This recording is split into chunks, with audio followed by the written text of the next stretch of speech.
Ordnance factory भंडारा के इस मुख्य द्वार पर आयोजित आयुध कर्मचारी संघ के तत्वाधान में पूरी बैठक में फट्टा है सामने जाके यूनियन के सम्मानित अध्यक्ष भाई संतोष जी, सम्मानित मंत्री पंकज ठाकुरे जी, हमारे महासंघ के ज्वाइंट सेक्रेटरी राजेश विशेन जी, हमारे साथ अभी मंच पर बैठे थे कार्य समिति के सचिव भाई श्रीकांत इंगले जी, हमारे यूनियन के तमाम सारे पदाधिकारीगण, कार्यकारिणी के सदस्यगण, निर्माणी में निर्वाचित कार्य समिति के सदस्यगण, जेसीएम के सदस्यगण तथा निर्माणी के सम्मानित कर्मचारी भाइयों और बहनों,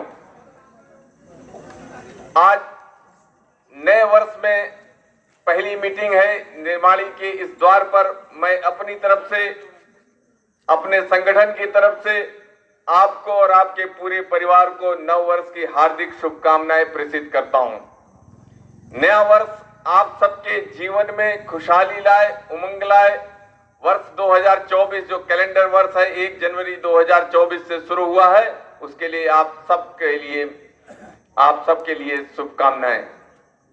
हम सब एक ऐसे वातावरण में यहाँ खड़े हैं जहां बहुत सारी चीजें हमको ध्यान में आएंगी। हम वर्तमान को देखेंगे, हम भविष्य को देखेंगे और हम निश्चित रूप से भूतकाल में भी जाना चाहेंगे। क्यों? क्योंकि परिस्थितियां ऐसी हैं। हम सब एक ऐसे वातावरण में काम कर रहे थे जब हमें कर्मचारियों की समस्याओं का समाधान करना था। समस्याएं कोई छोटी नहीं है, बड़ी बड़ी समस्याएं हैं। समस्याएं सिर्फ ऑर्डिनेंस फैक्ट्री भंडारा की नहीं है, सिर्फ आयुध निर्माणी संगठन की नहीं है, सिर्फ डिफेंस इंडस्ट्रीज की नहीं है। देश के अंदर जितने भी क्षेत्र में काम करने वाले लोग हैं, उन सब की समस्याओं के ऊपर हम सबको ध्यान देना चाहिए और तब हम सब किसी न किसी राह तक हम पहुंच सकेंगे, किसी न किसी निष्कर्ष तक पहुंच सकेंगे। लेकिन परिस्थितियां क्या है कि हमको घुमा करके फिर से खड़ा करती हैं कि न्यू पेंशन स्कीम के बारे में बात करें। नई पेंशन योजना 22 दिसंबर 2003 को लाई गई। जो सरकार थी, हम लोग भारतीय मजदूर संघ के कार्यकर्ता हैं।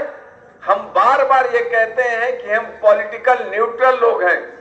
राजनीतिक रूप से हम किसी राजनीतिक दल के पिछलग्गू नहीं हैं कि वो कोई भी काम करे और हम उसका समर्थन करें।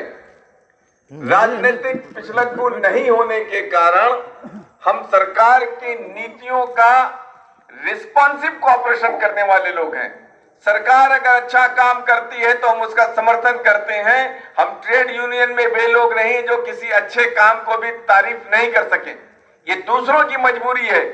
उनका नारा है ना कि चाहे जो काम करो अच्छा, तो भी हमारी मजबूरी है कि हम अच्छा नहीं कर सकते। चाहे जो मजबूरी हो, हमारी ऐसी कोई मजबूरी नहीं है। देश के अंदर कहीं भी अच्छा काम होगा, किसी भी राजनीतिक दल के द्वारा होगा, किसी भी सरकार के द्वारा होगा, अगर अच्छा काम है तो हम निश्चित रूप से उसकी सराहना करेंगे। और खराब काम है तो कोई भी राजनीतिक दल, कोई भी सरकार अगर उसको खराब काम करेगी, हम उसका पूरा पुरजोर विरोध करेंगे। और ये हमने किया। श्रद्धेय अटल बिहारी वाजपेयी जी की सरकार 22 दिसंबर 2003 को एनपीएस लेकर के आती है।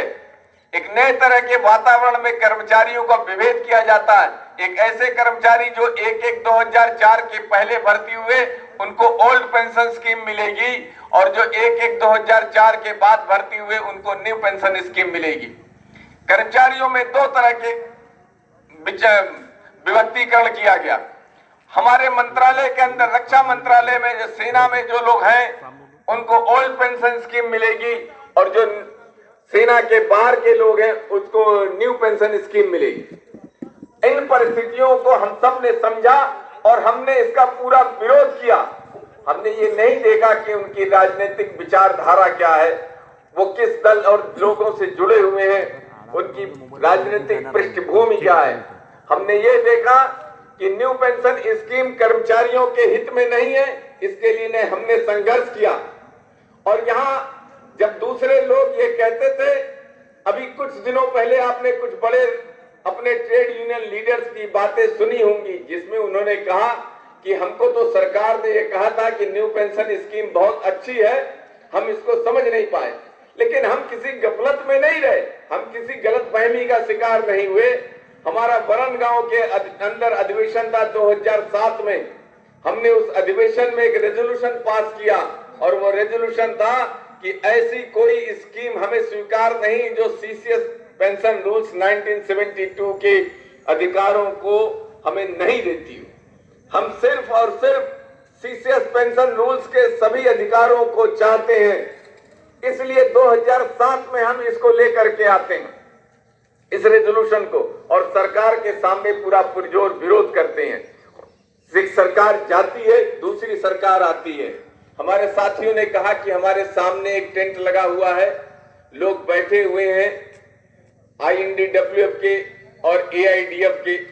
मैं किसी के बारे में बुरा नहीं कहना चाहता, लेकिन कुछ प्रश्न मेरे मन में आते हैं, उनसे आपको साझा करता हूं। आज जो इस टेंट के अंदर दिख रहा है, लाल झंडे और तिरंगे झंडे के लोगों को एक साथ एनपीएस का विरोध करते देखते हुए क्या आपको 2004 की याद दिलाता नहीं, जब डॉक्टर मनमोहन सिंह देश के प्रधानमंत्री थे, कांग्रेस की अल्पमत की सरकार थी और उस सरकार को हमारे कम्युनिस्ट साथियों ने पार्लियामेंट के अंदर समर्थन किया था। कांग्रेस और कम्युनिस्ट 2004 में एक साथ खड़े थे, 2024 में एक साथ बैठे हुए हैं। 2004 में 4 साल तक कम्युनिस्ट कांग्रेस के साथ थे, इस एनपीएस का विरोध नहीं करते, इस एनपीएस का स्क्रैप करने की बात नहीं करते। 2024 में आकर के उनको समझ में आता है, जब मेंबरशिप का वेरिफिकेशन होने वाला है तब उन्हें समझ में आता है। जब पार्लियामेंट के चुनाव होने वाले होते हैं, जहां इनके आकाओं के मन में एक इच्छा रहती है कि सरकार का परिवर्तन करना है, सरकार में बदलाव लाना है, सरकार की नीतियों में बदलाव लाने की बात नहीं करते। सरकार की नीतियों में अगर बदलाव लाने का इनके मन में प्रश्न होता तो 2004 से लेकर के 2008 तक, जब मनमोहन सिंह जी की सरकार को पार्लियामेंट के अंदर समर्थन दे रहे थे, तो क्या विरोध नहीं कर सकते थे? कोटा कानून को समाप्त करा सकते थे, तो क्या एनपीएस को समाप्त नहीं करा सकते थे? तब तो पार्लियामेंट के अंदर पीएफआरडीए भी नहीं आया था, तब तो सिर्फ एक अध्यादेश, एक ऑर्डिनेंस के द्वारा ये न्यू पेंशन स्कीम लाई गई थी, लेकिन नहीं कर सकते थे। जैसे आज ये बैठ करके हम सबको गुमराह करने की कोशिश कर रहे हैं, ऐसे ही तब भी ये विरोध करते थे। और पीएफआरडीए के जो इंटरिम बोर्ड ऑफ ट्रस्ट बना था, उसमें हमारे सबसे बड़े नेता कामरेड उमराव मल पुरोहित, जो all India defence employees federation के वाइस प्रेसिडेंट थे, हिंद मजदूर सभा के सबसे बड़े नेता थे और नेशनल काउंसिल जेसीएम के सेक्रेटरी हुआ करते थे। वो हम कर्मचारियों की तरफ से उस पीएफआरडीए में इंटरिम ट्रस्ट में बोर्ड ऑफ ट्रस्टी थे। कहां से विरोध करते, कैसे विरोध करते? तो क्या कर्मचारी इन बातों को भूल पाएगा कि जो 2004 में समय रहते इस एनपीएस को स्क्रैप नहीं किए, वो 2024 में ऐसे झूठे और सिर्फ दिखाने के, एक दिखावे के वातावरण में काम कर रहे हैं? ये इनका वास्तविक उद्देश्य क्या है? लेकिन अच्छा है, इस सरकार के सामने जब हम खड़े होकर के विरोध करते हैं, 22 नवंबर 2023 को दिल्ली के अंदर, 17 नवंबर 2022 को हम विरोध करते हैं दिल्ली के अंदर, तब जबकि कोई भी सेंट्रल ट्रेड यूनियन हिम्मत नहीं कर सका कि इस प्रचंड बहुमत की सरकार के सामने कोई ट्रेड यूनियन खड़ी हो। हम विरोध करते हैं, हम विरोध करते हैं अटल जी की समाधि स्थल पर जाकर के और कहते हैं कि ये सरकार मजदूर विरोधी है, इसकी औद्योगिक नीतियां और श्रम नीतियां मजदूर विरोधी हैं। दुनिया के अंदर जब सारे ट्रेड यूनियंस के बारे में प्रश्न उठने लगे हैं कि ट्रेड यूनियन का दायरा बहुत सिकुड़ता जा रहा है, बहुत सीमित होता जा रहा है, तब भारतीय मजदूर संघ के कार्यकर्ता अलग लगाते हैं कि राष्ट्र हित में करेंगे काम, काम के लेंगे पूरे दाम। और आज देखिए कि आप सबके बीच में कैसे शान के साथ हम कह सकते हैं, हम ये ईमानदारी और विश्वसनीयता के साथ कहते हैं कि हम क्यों आपका समर्थन मांगते हैं। हमको समर्थन इसलिए चाहिए कि हम जब भारत सरकार के सामने अपनी बात रखें तो ये लगे कि भारतीय जनमानस भारतीय मजदूर संघ के साथ है, भारतीय प्रतिरक्षा मजदूर संघ के साथ है, उसकी यूनियन के साथ है।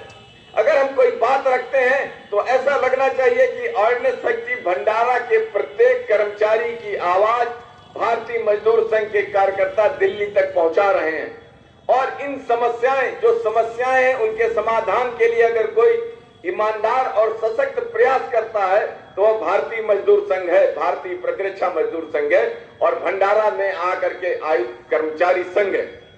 हम इसलिए समर्थन चाहते हैं। हमारी ताकत आप हैं, आपकी ताकत की बदौलत हम अपनी ईमानदारी से, हम अपनी पारदर्शिता के साथ सरकार तक अपनी बात रखते हैं। अगर हम कारपोरेशन का विरोध करते हैं तो एकदम सशक्त रूप से करते हैं, ऐसा नहीं कि सामने कुछ और पीठ पीछे कुछ और। हमने इस पूरे आंदोलन में एक धुरी के रूप में काम किया। भारतीय प्रतिरक्षा मजदूर संघ का एक कार्यकर्ता होने के नाते, महामंत्री होने के नाते हमने कहा था कि इस आंदोलन में सबका साथ लेंगे, न कि खुद भागेंगे न किसी को भागने देंगे। और हमने दिखाया कि भारतीय मजदूर संघ का एक एक कार्यकर्ता इस हठधर्मी सरकार के सामने पूरी ताकत के साथ खड़ा रहा। हमारी आवाज को रोकने के लिए भारत सरकार को मजबूर होना पड़ा। हमारे आंदोलन को रोकने के लिए उसको ईडीएसए जैसा काला कानून लाना पड़ा और वो भारतीय मजदूर संघ के कार्यकर्ता थे। दूसरे लोग जब डर रहे थे तो हमने कहा कि डरने की जरूरत नहीं है, हम संवाद से लेकर के संघर्ष तक करने वाले लोग हैं। और भारतीय मजदूर संघ के कार्यकर्ताओं ने यह दिखाया। सरकार के सामने हमने वार्ता की, रक्षा मंत्री, रक्षा सचिव और उन सारे लोगों के साथ वार्ता की जिन्होंने वार्ता करना चाहा। सड़कों पे उतर करके संघर्ष किया, हड़तालें की और ऐसी जगह पे लोगों का साथ दिया जहां हमारे परस्पर वैचारिक मतभेद थे। हम all India defence employees federation के साथ, हम INDWF के साथ नहीं खड़े होते थे।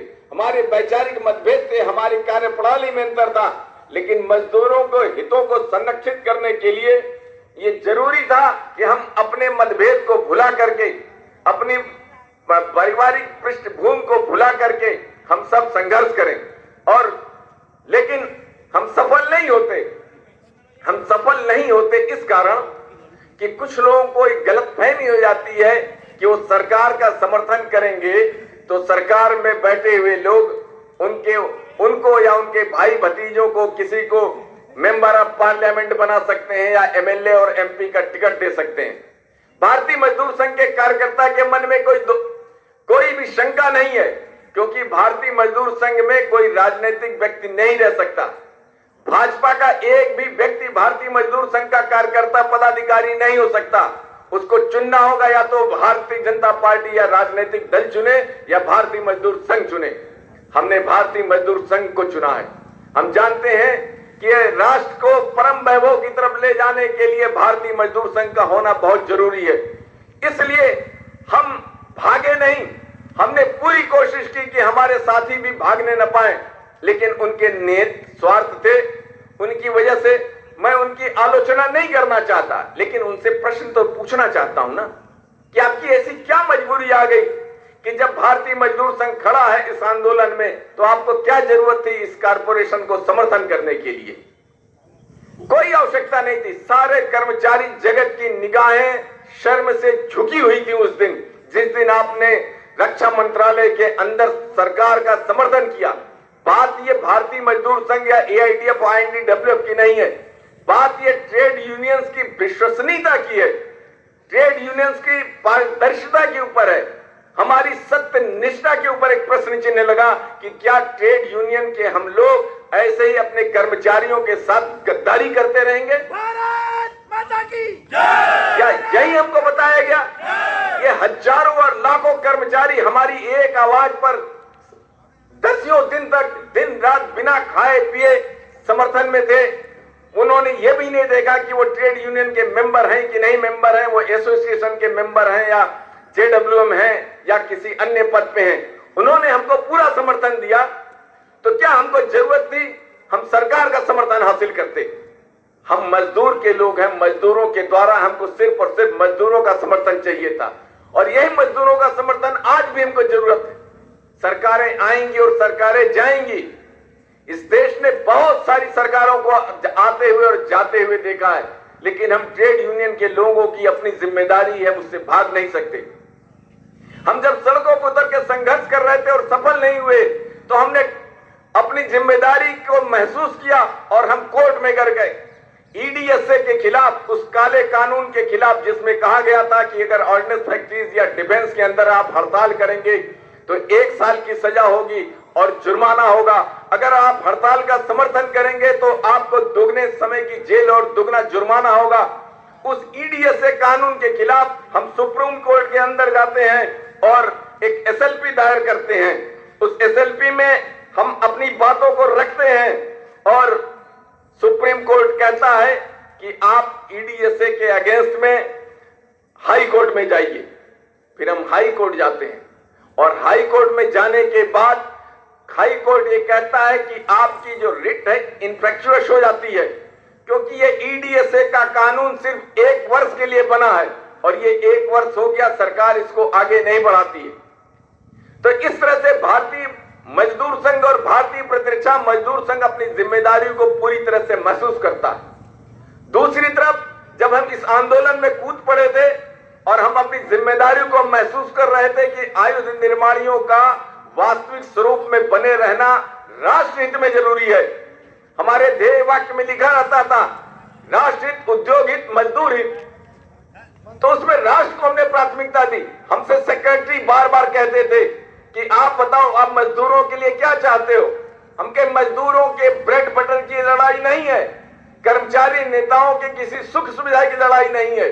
ये लड़ाई है भारत की एकता और अखंडता को अक्षुण्ण रखने के लिए आयुध निर्माणियों का वास्तविक इसी स्वरूप में बने रहना जरूरी है। ये लड़ाई इस बात की है। आप लड़ाई को बहुत छोटे पैमाने पे ले जाना चाहते हो, आप हमसे ब्रेड बटर के बारे में पूछना चाहते हो, हम राष्ट्र के इरादे में बात करना चाहते हैं। और तब हाई कोर्ट में यह मामला जाता है।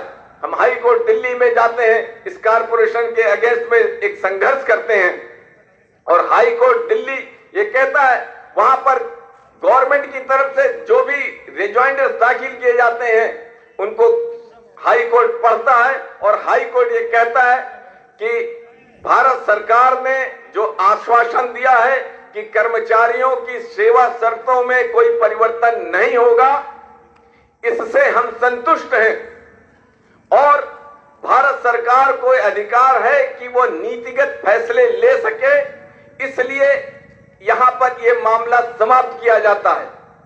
हमको सरकार के एफिडेविट की हम बात नहीं करते।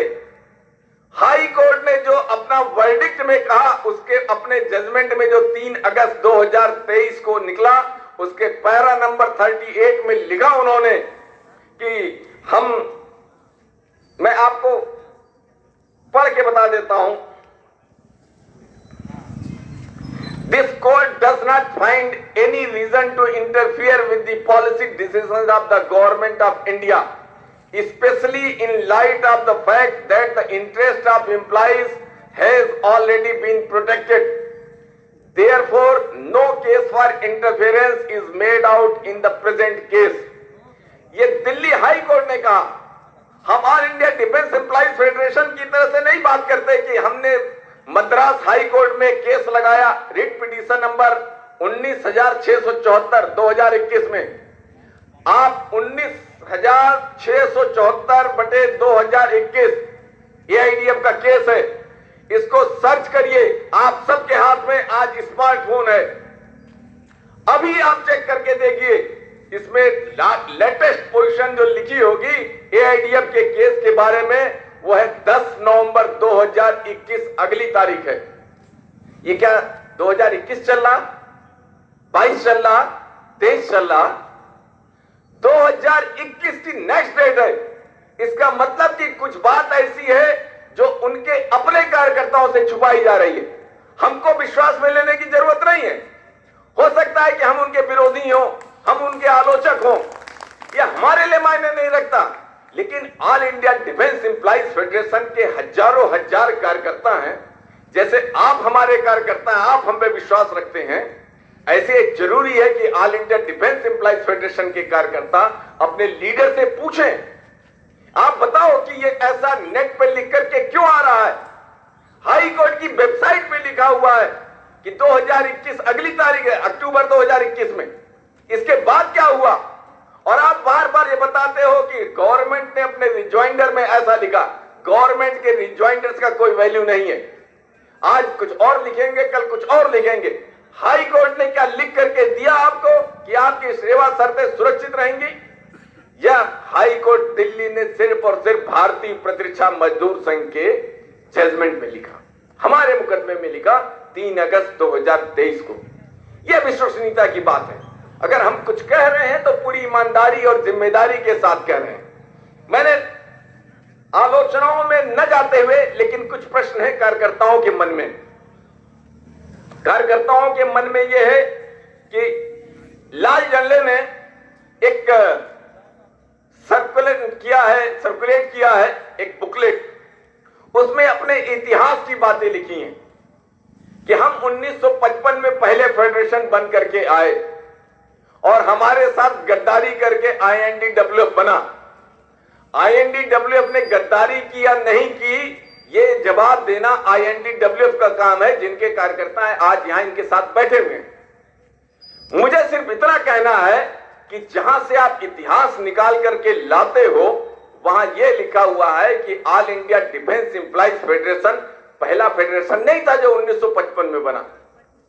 भारत के अंदर डिफेंस इंडस्ट्रीज में पहला फेडरेशन 1946 में बना था, All India Ordnance Factories Federation. ऐसे ही दूसरा फेडरेशन MES के एम्प्लॉइज का फेडरेशन था और तीसरा फेडरेशन था अकाउंट सर्विसेज के लोगों का। ये तीनों फेडरेशन 1946 में बन चुके थे। आप 1955 में बने और मान्यता मिली। 4 साल के बाद इंटरकॉम INDWF को मान्यता मिली।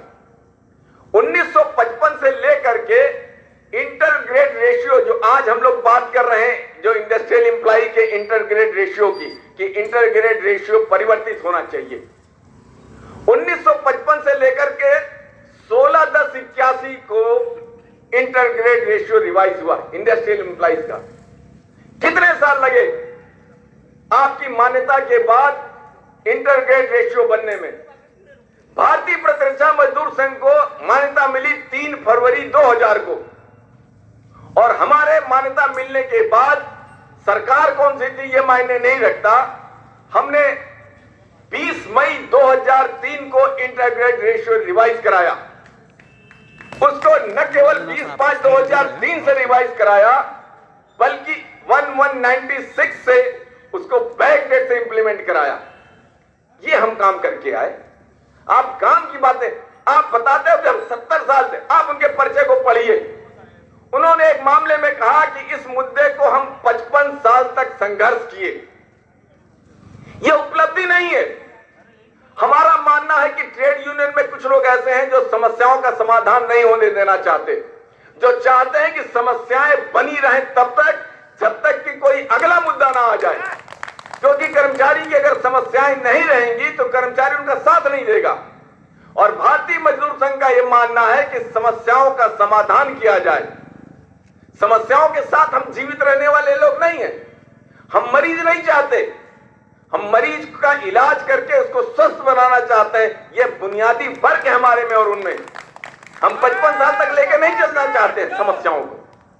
ऐसे ही दूसरी बातें आप उसमें लिखते हैं कि हर मामले का समाधान हमने हड़ताल करा के कराया। सरकारी क्षेत्र में हम काम करने वाले लोग हैं। जो समस्याएं हमारी हैं, जो सुख सुविधाएं डिफेंस के कर्मचारी की हैं, भारत सरकार के निर्णय डिफेंस पे भी लागू होते हैं, रेलवे पे भी लागू होते हैं, पोस्टल और फाइनेंस पे भी लागू होते हैं। तो जो हड़तालों का जो औचित्य है, 21/5/2003 की हड़ताल से शुरू करता हूं। वर्ष 2 जब भाजपा की सरकार थी उस समय से मैं हड़तालों की बात करता हूं कि हड़तालें कब और कैसी होती हैं। 21 मई 2003 को यह हड़ताल करते हैं। उसके ठीक एक दिन पहले भारतीय मजदूर संघ सरकार के साथ 20 मई 2003 को इंटरग्रेड रेशियो लेकर के आता है और ठीक करा चुका होता है। इस इंटरग्रेड रेशियो की लड़ाई क्या रेलवे में 21 मई 2003 को हड़ताल हुई थी? रेलवे में 21 मई 2003 को कोई हड़ताल नहीं हुई थी। फिर 7 सितंबर 2010 को एक हड़ताल हुई डिफेंस के अंदर, सभी ऑर्डिनेंस फैक्ट्रियों में, सीओडी में, आर्मी, एयरफोर्स, नेवी में, 7 नवंबर 2010 को। लेकिन रेलवे का चक्का 1 घंटे के लिए जाम नहीं हुआ। क्या वहां नाइट ड्यूटी अलाउंस की सीलिंग के लिए कोई हड़ताल की गई थी? नहीं की गई थी। यहां हर मुद्दे में हड़ताल बताते हैं। मैं अपनी तरफ से नहीं बता रहा, इनके ही परिचय की बात करता हूं, जो इनके परिचय में लिखा है कि हमारी ये उपलब्धियां रही, हमारे संघर्ष का नतीजा था। तो तुम्हारे सबसे बड़े नेता तो रेल में बैठते थे। नेशनल काउंसिल जेसीएम के लीडर और सेक्रेटरी दोनों रेल से थे। दोनों के नेता इंटक से थे और एआईडीएफ के भी नेता वहां थे। तो ये हड़तालें रेल में क्यों नहीं हुई? फिर 28 फरवरी 2012 को हड़ताल हुई डिफेंस के अंदर। फिर 20 फरवरी और 21 फरवरी 2013 को हड़ताल हुई। क्या रेल में हड़ताल हुई? उसके बाद 7 सितंबर 2015 को एक हड़ताल हुई सेंट्रल ट्रेड यूनियंस की। 7 सितंबर 2015 की हड़ताल से ठीक पहले भारतीय मजदूर संघ उस हड़ताल से वापस आता है। क्यों? क्योंकि भारत सरकार के लेबर मिनिस्टर और लेबर सेक्रेटरी ये लिख करके देते हैं कि आपकी बोनस की सीलिंग में हम परिवर्तन करने वाले हैं और पहली बार 100% इनहेंसमेंट होता है। 3,500 रुपए से बढ़ा करके बोनस को 7,000 रुपए किया जाता है। क्या कभी ऐसा हुआ था? 2,500 की सीलिंग भी 3,500 की गई। किसके समय में? उसका श्रेय प्रधानमंत्री के रूप में जो व्यक्ति रहा उसका हम लेना नहीं चाहते, लेकिन हम पॉलिटिकल न्यूट्रल लोग हैं। हमको लोग बताते हैं कि हम पॉलिटिकल एजेंट का काम करते हैं। अभी हमारे साथी बता रहे थे कि यहां कोई नेता आके बोल गए कि ये पॉलिटिकल पार्टी के दलाल लोग हैं। जो इतने बड़े नेता जो सारी समस्याओं का समाधान करते हैं, इनकी सरकार तो नहीं रहती है। वामपंथियों की सरकार 70 साल में एक बार रही कुछ समय के लिए, लेकिन सारी समस्याओं के समाधान का श्रेय ये लेते हैं। तो मेरे दोस्त लोग बताते थे कि बिल्ली कभी गाय भैंस नहीं पालती है, लेकिन मलाई खाती है।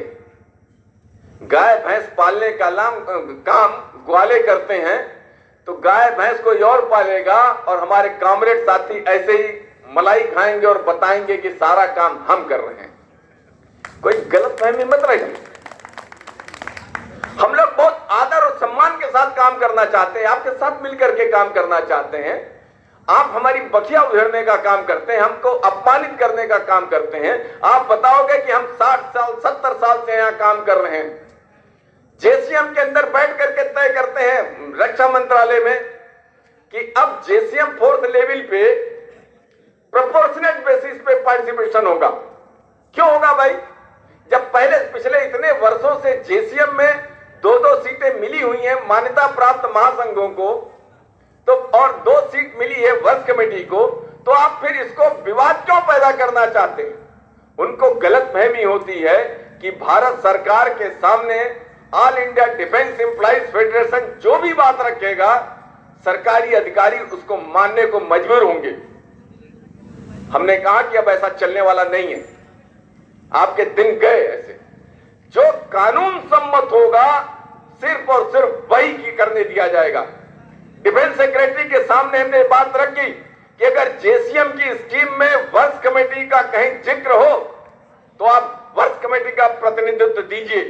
अगर ये लाल झंडे के लोग कहते हैं कि जेसीएम प्रोपोर्शनेट बेसिस पे चलेगी, तो फिर वर्क्स कमेटी नहीं रहेगी और नहीं रहने दिया सिर्फ और सिर्फ इस लाल झंडे की जिद की वजह से। इनकी मनमानी नहीं चलने देनी है। आप देखिए हर मामले में ये ऐसे ही करते रहे। हम सब क्यों साथ में आके काम करते? क्योंकि हमको एक बड़ा लक्ष्य हासिल करना था, हमको अपने निर्माणियों को बचाना था। इन परिस्थितियों में हम लोग काम करने वाले लोग, हमारे कार्यकर्ताओं के पास बहुत बड़े बड़े काम थे। हमारे कार्यकर्ताओं का अपमानित करना, उत्पीड़न कराना, ये तमाम सारे ट्रेड यूनियंस की फितरत में शामिल रहा। हमने कॉन्ट्रैक्ट वर्कर्स की समस्या को लेकर के एमईएस कलाईकुंडा में काम किया। कॉन्ट्रैक्ट वर्कर्स का, रेगुलर वर्कर्स को छोड़ दीजिए, कॉन्ट्रैक्ट वर्कर्स की समस्या के लिए हमारे यूनियन के जनरल सेक्रेटरी को डिसमिसल फ्रॉम सर्विसेज की पेनल्टी इंपोज की गई। 2018 में। हमको 5 साल लगा संघर्ष करने में। 5 साल के बाद हम उसको लेकर के आए वापस नौकरी पे। कॉन्ट्रैक्ट वर्कर्स की समस्या हमारे कार्यकर्ता ने ऑर्डिनेंस फैक्ट्री देव रोड में उठाया। अशोक थोराट को वहां उत्पीड़ित किया गया। हमारे एडीआरडी आगरा के अंदर वर्ष कमेटी के हमारे नेताओं ने डीआरडीओ में व्याप्त समस्याओं को जब उठाया तो हमारे 3 कार्यकर्ताओं को ट्रांसफर किया गया। हमको 5 साल लगा उनके ट्रांसफर को वापस लाने के लिए। आज मैं आप लोग के बीच में आया तो पता चला कि ऑर्डिनेंस फैक्ट्री भंडारा में भी ऐसा ही है। हमारा एक कार्यकर्ता कार्य समिति सदस्य दीपक, उसको कर्मचारियों के वेलफेयर के लिए बाहर जाने के नाम पर उसका 3 साल के लिए इंक्रीमेंट बंद करते हैं। वो कोई बिजनेस करने बाहर नहीं गया था, लेकिन कुछ चमचागिरी करने वाले लोग, चापलूस लोग, ट्रेड यूनियन के कार्यकर्ता जीएम और डीडीजी को गुमराह करते हैं और हमारे कार्यकर्ताओं को उत्पीड़न कराते हैं। लेकिन ये भारतीय मजदूर संघ का कार्यकर्ता है। आज आपने एक दीपक को उत्पीड़ित किया है, हजारों हजार दीपक यहां तैयार हो जाएंगे जो अपने उत्पीड़न के तैयार रहेंगे। लेकिन जो कर्मचारियों के लिए काम करेगा, ऊपर वाला उसको मदद देगा। और आने वाले दिन में आप देखेंगे कि ऐसे कर्मचारियों के हित में काम करने वाले हजारों और सैकड़ों दीपकों का कोई बाल पाका नहीं कर सकता। भारतीय प्रतिरक्षा मजदूर संघ के एक जिम्मेदार पदाधिकारी होने के नाते आपको आश्वस्त करता हूं, हमारे एक एक कार्यकर्ता आपके समस्याओं के समाधान के लिए लगे रहेंगे। इन उत्पीड़नों से पीछे नहीं हटेंगे, लेकिन अपने बीच के इन आस्तीन के सांपों को भी पहचानना जरूरी है। समय आ गया है कि आप नीति निर्धारक हैं। आज की तारीख में आप जिसको ताकत देंगे, आपने 3 फरवरी 2010 को हमको ताकत दी थी। ऑर्डिनेंस फैक्ट्री भंडारा के अंदर हम नंबर 1 पर आए थे, फिर आप हमको नंबर 1 पे बनाइए। यहाँ के प्रत्येक कर्मचारी की आवाज हमारी आवाज होनी चाहिए। यहाँ के प्रत्येक कर्मचारी का हाथ हमारे हाथ में होना चाहिए। तब भारत सरकार के सामने हम जाकर के कह सकेंगे कि आयुध निर्माणियों का निगमीकरण न कल प्रासंगिक था, न आज प्रासंगिक है, न कल प्रासंगिक होगा। ऑर्डिनेंस फैक्ट्रीज के बारे में पुनर्विचार करने के लिए एसबीआई कैपिटल को जो काम दिया गया है, ये बिल्कुल सही है। सरकार को पुनर्विचार करना चाहिए और ऑर्डिनेंस फैक्ट्रीज को फिर से कारपोरेशन से वापस डिपार्टमेंट रन बनाना चाहिए। आने वाले समय में हम लोग ऐसा करेंगे कि सरकार को मजबूर होना पड़े। हम तत्काल लाभ के लिए बात नहीं करते। आप विश्वास रखिए, एनपीएस को एक न एक दिन समाप्त होना पड़ेगा। हमारे आंदोलन से हो या किसी के आंदोलन से हो, एनपीएस रहने नहीं पाएगी। भारतीय मजदूर संघ ने एक रेजोल्यूशन पास किया अपने पटना के केंद्रीय कार्य समिति के अंदर कि सभी कर्मचारियों को, कोई भी कर्मचारी हो, उसके अपने अंतिम मूल वेतन के 50% से कम उसको पेंशन नहीं मिलनी चाहिए। हम तो फिर भी केंद्र सरकार के कर्मचारी रहे। हमारे भविष्य को सुरक्षित रखने के लिए अब आपके हाथ में है, सारी ताकत आपके पास है। आप अगर हमको अपना समर्थन देते हैं, जैसा कि आपने पहले भी दिया था, तो हम विश्वास दिलाते हैं हम कोई गुमराह करने का काम नहीं करेंगे। हम ट्रेड यूनियन की वो भी प्रैक्टिस नहीं अपनाते हैं जिसमें हमेशा कर्मचारियों को और कार्यकर्ताओं को भ्रम में रखा जाए, कर्मचारियों और कार्यकर्ताओं को भयभीत रखा जाए। हर समय कर्मचारियों के सामने एक बात रखी जाती है, बहुत बड़ा खतरा आने वाला है, बहुत बड़ा खतरा आने वाला है, ताकि आप भयभीत रहें और ऐसी ट्रेड यूनियंस के पीछे पीछे घूमते रहें। उनके हितों को लाभ पहुंचाने के लिए आपकी गुलामी जरूरी है उनको। इसलिए मेरे साथियों, मैं आप सबसे एक निवेदन करूंगा कि आप भारतीय मजदूर संघ, भारतीय प्रतिरक्षा मजदूर संघ से संबद्ध इस यूनियन आयुध कर्मचारी संघ के साथ खड़े होइए। जब कभी आपको अवसर मिलता है, आप अपना समर्थन हमको दीजिए। आपकी समस्याओं के समाधान के बारे में एक विश्वास है और वह विश्वास है भारतीय मजदूर संघ, भारतीय प्रतिरक्षा मजदूर संघ। मेरी शुभकामनाएं आप तक हैं। नमस्कार, जय हिंद, जय भारत। भारत माता की